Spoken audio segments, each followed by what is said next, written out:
All right, let's talk about global development today. Global development has a few different features to it.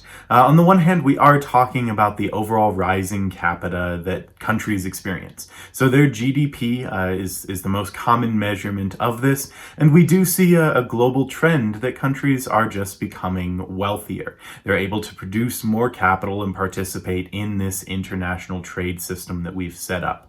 Now, we also want to look at how that wealth is spread out. So, the per capita incomes that people experience in countries. Hopefully, if a country is becoming wealthier, that means that its individual citizens are becoming wealthier as well. This can trend towards talking about a few different specific areas too. We can talk about the rising skills that exist as we become a more modernized world and as countries modernize to try to keep up with technological trends and have increasing access to better and better technology.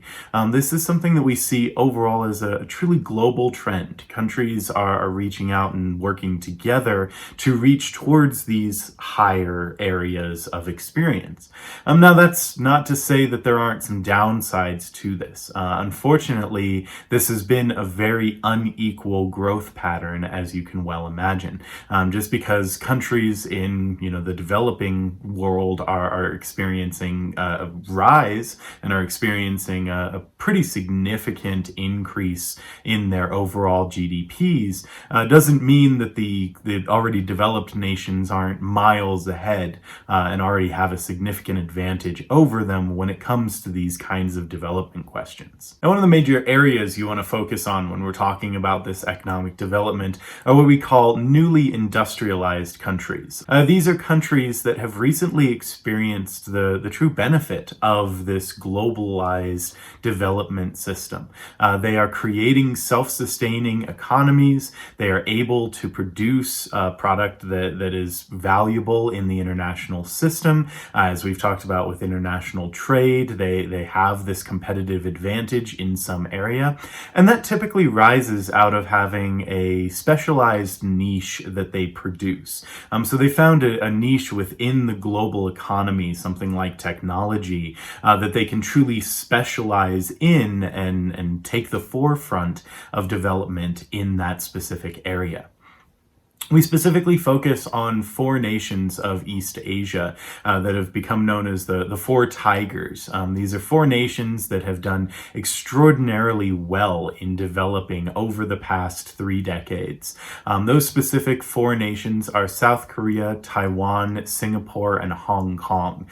Each of these has carved out that niche, been able to create a pretty wide spread of economic prosperity among their citizens, and it looks as though it is sustainable development. None of these have reached, a point of collapse or anything since they've begun developing. They are able to establish well-paced economic growth that will allow them to continue to be successful into the future. There are also a couple of specific countries we can look at when we're talking about this overall economic growth. China is an excellent example. In the 90s, it really began to boom, seeing an increase of more than 10% in its overall GDP and becoming the second largest economy in the world.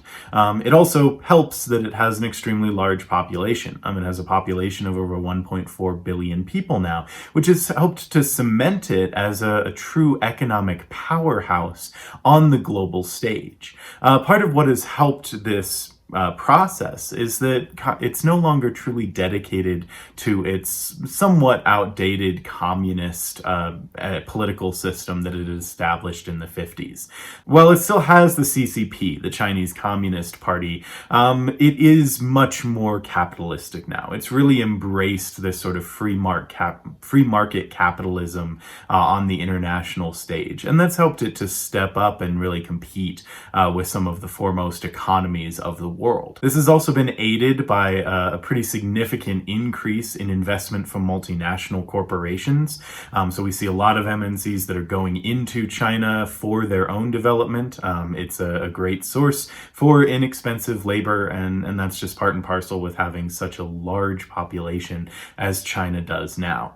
And in turn, China has also started development projects of its own. It's become one of the foremost developers for African nations as far as creating its own multinational corporations that are very often closely tied to the Chinese Communist Party, and then allowing those corporations to go into areas in Africa and start development projects, start investing in local areas to help countries there develop as well. India is another great example of this. Since the 1990s, it's become the sixth largest economy in the world, has almost as large of a population as China, at roughly 1.3 billion people, but is growing much faster. It's set to overtake China within the next decade as far as population goes. So we're seeing a similar kind of approach here with India's economy. India has really come to embrace the sort of capitalistic approach to the international trade system.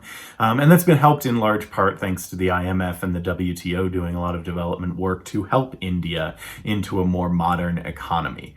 And that's not without its downfalls. As we know, there is a massive wealth disparity in India that has become a result of this shift away from the democratic socialist process that they had in place beforehand. It has gained a pretty significant comparative advantage, specifically in the area of outsourcing. It's really pioneered the ability to outsource both information and technology to other developed countries, and that's helped to cement it in place. And this is not just talking about sort of a stereotype of the Indian call center. Really, there's some truth to that. Tech support is so popular as an economic development tool in India because it's carved out that specialized niche of providing technological support to other developed nations. That means that overall we're seeing about 60% of its GDP being vested in information and technology as it develops forward. So what are some of the trends we see in these development processes? Well, the first is that generally these countries that are successful in developing are embracing a capitalistic system, especially as they integrate into the international system of trade. Whether that's a good thing or not is entirely up to you and your political beliefs, but when you have a globalized capitalist economy, it makes sense that adopting those free trade policies and a capitalistic system is going to make it easier for you to integrate into that international system. So countries that have done this and have done this well in a sustainable way have seen better development overall. We also find that the best way to approach this system of trade is to find your specialized niche and do it. Create something that you can produce and can create a competitive advantage with in the international system, whether that be a specialized form of technology, whether that be providing support for technology better or cheaper than any other country can. Finding that specialized niche is really going to give you a leg up in this international system. Now, the reason that I focus so much on the information technology side of things is that we've also seen a major shift in the type of exploitation that the globalized developed countries are looking to do.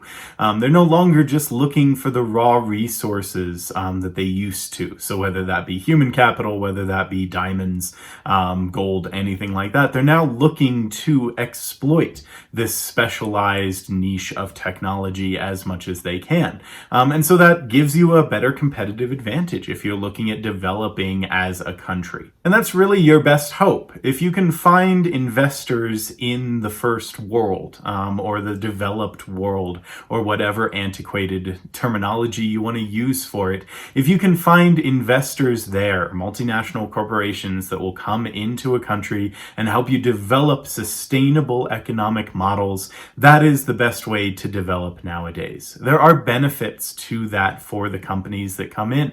They can experience, lower costs for labor, lower wages, things like that than they would necessarily in their home countries. And there are also benefits then that carry over to the countries that are being developed. This is also a superior system in some ways to the previous system of loans being given to developing countries from places like the World Trade Organization. Loans don't necessarily do all that much good when there isn't some form of direction to them. And when the global north tried to attach direction to them by making them conditional loans, generally that didn't end up going too well either, because the conditionality that was put on those loans tended to be the formation of economies that weren't directed by people in the countries that were developing. They were directed by this sort of standard of operation that the global north or the developed countries had already established. So when a country like the United States would try to give a loan or some kind of conditional support to a country like India, it was based on the economic foundations that the United States had established, not the economic foundations that India already had as its country. And so it took that ability for countries to make their own development and to create their own systems of development that would really be sustainable in order for this overall system to see any change. That's where we're seeing the development happen now, and hopefully will continue to happen in a way that will pull some of these countries out of that global poverty that they have been experiencing. Again, this is not a perfect system. We have seen this result in places like India and places like China. In the Four Tigers, we have seen some of these negative issues arise. The wealth is not always necessarily evenly distributed. We've seen huge gaps in poverty. We've seen increases in political and police corruption as this overall idea of economic development as the most important facet of a country becomes more ingrained in society. Again, that idea that the bottom line is the only thing that's important has a negative effect on society as a whole. So that's something of an idea of what development looks like around the world. I did think it was important to touch on this as we start to come to a conclusion in our course. So I hope you have a good day, and I'll see you next time.